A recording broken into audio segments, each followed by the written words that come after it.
Hi, I'm Jennifer Chin. Growing up, my parents instilled in me the belief that true wealth comes from humility and smart work. While other kids dreamed of being doctors or lawyers, I was captivated by the stock market. By 12, I was devouring investment books and obsessively tracking market trends, much to my parents' bewilderment. Sweetie, maybe you should spend more time with your friends. My mom would suggest, eyeing me over stacks of financial reports. This is fun for me, Mom, I'd reply without looking up. Did you know Warren Buffett bought his first stock at 11? She chuckled, shaking her head. Just promise me you won't forget to live while you're planning your empire. That promise grew harder to keep as my hobby turned into a passion and eventually expertise. By 16, I was managing a modest portfolio with my savings and allowance. Winning a full scholarship to study finance at Harvard felt like destiny. At Harvard, I met Michael. He was studying business administration, charming, ambitious, and aiming to climb the corporate ladder. We met during finals week, both reaching for the same economics textbook. Ladies first, he said with a warm smile. I laughed. Thanks, I'm Jennifer. Michael. Maybe we could study together. What began as a shared study session blossomed into daily coffee dates, then a relationship. Unlike others I'd met, Michael admired my ambition. You're going to dominate the business world, he'd say, watching me dissect market trends. Any company would be lucky to have you. What he didn't know was that I wasn't planning to work for anyone else. My scholarship covered everything, so I funneled my earnings into investments. By graduation, my portfolio had grown exponentially. But I kept it quiet. I wanted success on my terms, not as the girl with the trust fund. Michael landed a prestigious job at Sterling Industries, a major tech firm in Boston, while I chose to work independently. When I declined several high-profile offers, Michael was skeptical. Are you sure? He asked. These are dream opportunities. I have my own plans, I replied with a smile. Trust me. A year later, we got married in a modest ceremony. Michael's mother, Patricia, was less than thrilled with my career choice. Investment consulting, she'd sneer. Is that even a real job? I smiled, recalling my parents' advice about staying humble. By then, my portfolio was worth over $50 million, strategically diversified and quietly making me one of Sterling's largest individual shareholders. Though no one, not even Michael, knew. Michael thrived at Sterling, rising through the ranks to work under James Wilson, the arrogant VP of operations. Wilson was infamous for his outdated views, especially about women. The problem with modern marriages, he'd say at company events, is women forgetting their place. Michael would laugh awkwardly, avoiding confrontation.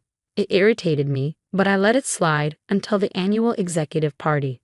Sterling was unveiling restructuring plans, and as a key shareholder, I had a vested interest in attending. Are you sure you want to come? Michael asked. These events can be dull for non-employees. I think it's time I took a closer look at your work, I replied, carefully applying my makeup. I chose a classic black dress, pearl earrings, and my grandmother's vintage watch, a talisman in every major decision I'd made. The hotel ballroom buzzed with chatter as we arrived. Crystal chandeliers glittered overhead, and the scent of champagne lingered in the air. Michael led me to James Wilson, who was holding court near the bar. Jennifer. Michael. James called, raising his glass.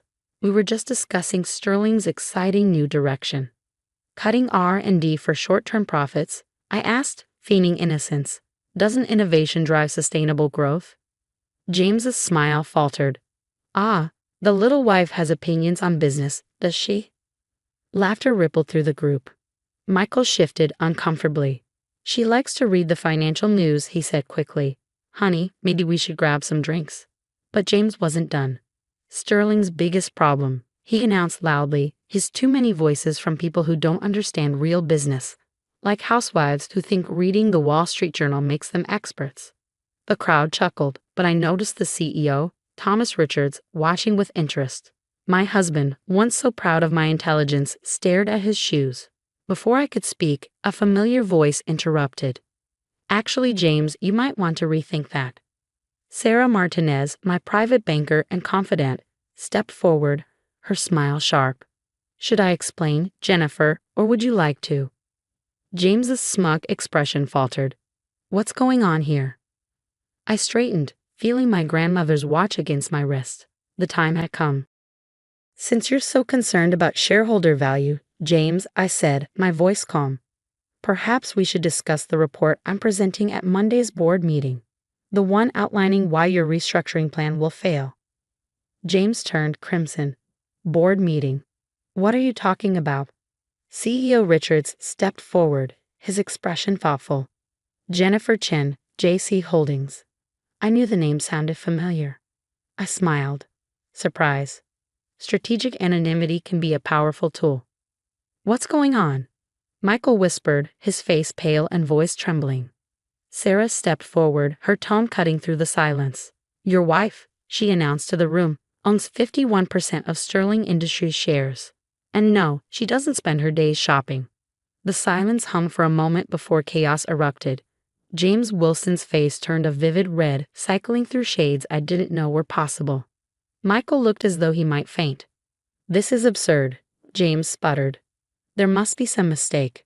Sarah, ever composed, tapped on her tablet. I can show you the documentation if you'd like. I have all the records right here. CEO Richards stepped forward, a slight smile tugging at the corners of his mouth. That won't be necessary, Sarah. I've suspected as much for some time. The board has been impressed with Mrs. Chen's insights and recommendations for years. James turned to him, stunned. You knew. Of course, Richards replied smoothly. Why do you think your restructuring plan hasn't been approved? Mrs. Chen raised significant objections. Michael finally found his voice, though it wavered. Jennifer. How? When? I met his wide-eyed gaze. Perhaps we should continue this conversation somewhere more private, I suggested, glancing at the growing crowd of onlookers.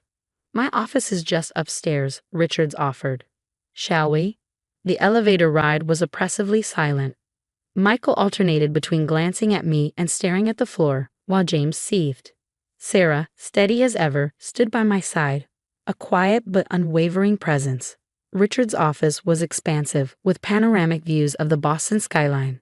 As we took our seats, James immediately claimed the chair nearest Richard's desk, as if proximity could restore his authority. Well, Richards began, leaning back in his chair, this has been an eventful evening. Eventful? James exploded. This is outrageous. She can't possibly. She can and does. Sarah interrupted, laying documents on the desk. Jennifer Chen, through carefully managed investment vehicles, controls 51% of Sterling Industries. She's been building her position over the past 5 years. Michael's expression morphed from confusion to hurt. 5 years? But we've been married for 3. I started investing in Sterling before we met. I explained evenly. The company had potential but needed modernization. I saw an opportunity. Modernization? James sneered. Yes, James, I replied calmly. Modernization. Like fostering innovation instead of getting R&D. Like respecting your employees instead of perpetuating a toxic workplace. Richards leaned forward. Mrs. Chen's recommendations have been instrumental in shaping our strategy. Her analysis has consistently outperformed expectations. Michael's voice was barely audible. Why didn't you tell me? I held his gaze. Would it have made a difference? Would you have defended me against James's comments if you'd known I was Sterling's majority shareholder? He flinched, the answer clear without being spoken. This is preposterous, James barked, rising from his chair. I've dedicated 15 years to Sterling. You can't just turn it into a toxic environment where innovation and talent are stifled. I interrupted. James, your restructuring plan would destroy this company. The board won't be supporting it, Richards cut in. In fact, we need to discuss your future with Sterling. My future? James looked stricken. Yes, I said, standing to meet his glare.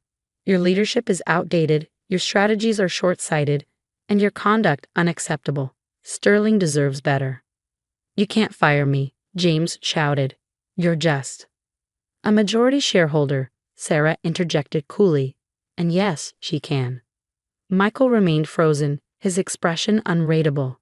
You told me you were consulting, he murmured. You said it was small scale. I never lied, I said softly. I just didn't tell you everything. Would you have respected my decisions if I had? James erupted again, pointing at Michael. She's tearing us apart. Women like her. That's enough, Richard snapped, his tone sharp. James, you'll receive the details of your separation package tomorrow. Please leave. James stormed out, slamming the door behind him. Sarah excused herself, leaving me alone with Michael and Richards. Mrs. Chen, Richards began, will you be taking a more active role in the company? Yes, I replied firmly, starting with a comprehensive review of our culture and leadership. Michael finally spoke, his voice cracking. And what about us? I turned to him, my voice steady. That depends.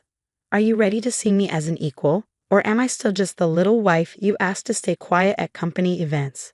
I need time, he stammered, standing abruptly. This is all too much. He left, and I watched his retreating figure. Richards cleared his throat. Family and business rarely mix well. True, I said, exhaling deeply, but principles shouldn't be compromised. The days that followed were a whirlwind. James's firing made headlines, Sterling Industries, a shakeup at the top. The stock price dipped briefly before recovering as my vision for the company became public. Michael stayed with his parents, processing everything. His mother left a string of hostile voicemails, which I deleted without hesitation. My focus remained on transforming Sterling, revitalizing R&D, implementing work-life balance policies, and fostering innovation. A week later, Michael returned. He looked worn, his usual polish replaced by exhaustion. Can we talk? He asked hesitantly. I gestured to the chair across from my desk. He sat, then immediately stood again, pacing nervously. I've been thinking about everything, he began. About us, about work. And? I prompted. I was wrong, he admitted, his voice low. I let James and others disrespect you. I should have stood up for you. I was so focused on my career that I forgot what really matters. I watched him for a moment before replying. Change doesn't come through words, Michael. It comes through actions. Are you ready to show me that you see me as your equal? He nodded, determination flickering in his eyes. Yes, I am. I waited silently, giving him space to continue. But you weren't completely honest either, Michael added after a moment. You kept such a huge part of your life hidden from me. How are we supposed to have a real marriage with secrets like that? You're right, I admitted, keeping my voice calm. I should have trusted you with the truth. But Michael, ask yourself, why didn't I feel I could? He sank into the chair, his hands running through his hair. Because I showed you I couldn't be trusted. Every time I laughed at James's jokes, every time I told you to stay quiet. I proved I cared more about office politics than supporting my wife. The next few weeks tested everything, my marriage, my resolve, and my ability to steer Sterling Industries through massive change. James Wilson hadn't gone quietly. He hired a lawyer and threatened to sue for wrongful termination, and his allies within the company whispered behind my back. She's tearing down our traditions, they muttered in the break room. This is what happens when you let emotions run a business, others sneered. But facts don't lie. Within a month, employee satisfaction soared by 40%, and R&D, finally free from James's stifling grip, filed 12 patent applications. The stock price climbed steadily, proving that my changes were more than just radical. They were necessary. At home, Michael hovered in a strange limbo, sleeping in the guest room and walking on eggshells around me. His mother, Patricia, however, had no such hesitation. She stormed into our house one afternoon, her designer heels clicking like gunfire. We need to talk, she announced, barely pausing before stepping into the living room. By all means, I said dryly, closing the door behind her. This power trip of yours has gone far enough, she declared, folding her arms. You've made your point. Now step back and let the men handle business. I raised an eyebrow. The men? You've humiliated Michael enough already, she snapped. His colleagues don't know how to treat him anymore. Do you have any idea what this is doing to his career? Humiliating? I repeated. Like being laughed at during business functions? Like being dismissed as just a housewife? That's different. She waved a manicured hand dismissively. That's just how business works. Men need to. Need to what, Patricia? Undermine women to prop up their egos. Pretend competence doesn't exist if it comes from the wrong gender. You tricked him, she burst out. My son married you thinking you were a normal wife, and no. Now what? Michael's voice cut through the tension, startling us both. Michael. Patricia turned to him, her expression softening with relief. Thank goodness you're here. We need to talk sense into her before she destroys everything. But Michael wasn't looking at her. His eyes were locked on me, filled with something I hadn't seen in weeks, understanding. Mom, he said evenly, you need to leave. What? But? Now, he said firmly. After she left, silence settled between us. Michael sank onto the couch, exhaustion etched into his face. I heard everything, he said quietly, and I finally realized I've been just like her, treating you like you needed to be managed, not supported. And I'm sorry. I sat down beside him, keeping a cautious distance. I didn't want to outshine you, Michael. I just wanted your respect as your wife, as a partner, as a person. You have it, he said softly. I know I don't deserve your trust right now, but I want to earn it. Not because of your money or your power, but because I love you. And I want to be the partner you deserve. My phone buzzed, breaking the moment. It was Sarah. Jennifer, she said when I answered, James has withdrawn his lawsuit. Word about Sterling's latest quarterly projections has spread. And they're impressive. Send me the details, I said with a smile. And Sarah, thank you for everything. When I hung up, Michael asked, good news. James is backing down. I confirmed. It seems success really is the best revenge. Michael nodded thoughtfully. What happens now? With Sterling and with us.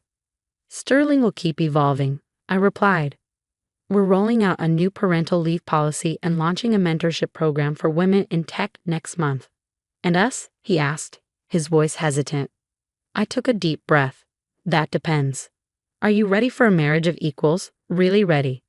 I'd like to try, he said, a small smile tugging at his lips. Starting with moving out of the guest room, if you're okay with that. It's killing my back. I laughed, surprising myself. We'll need couples counseling, and you'll have to stand up to your mother. Done, he said, grinning. Though maybe we should have dinner with her next week.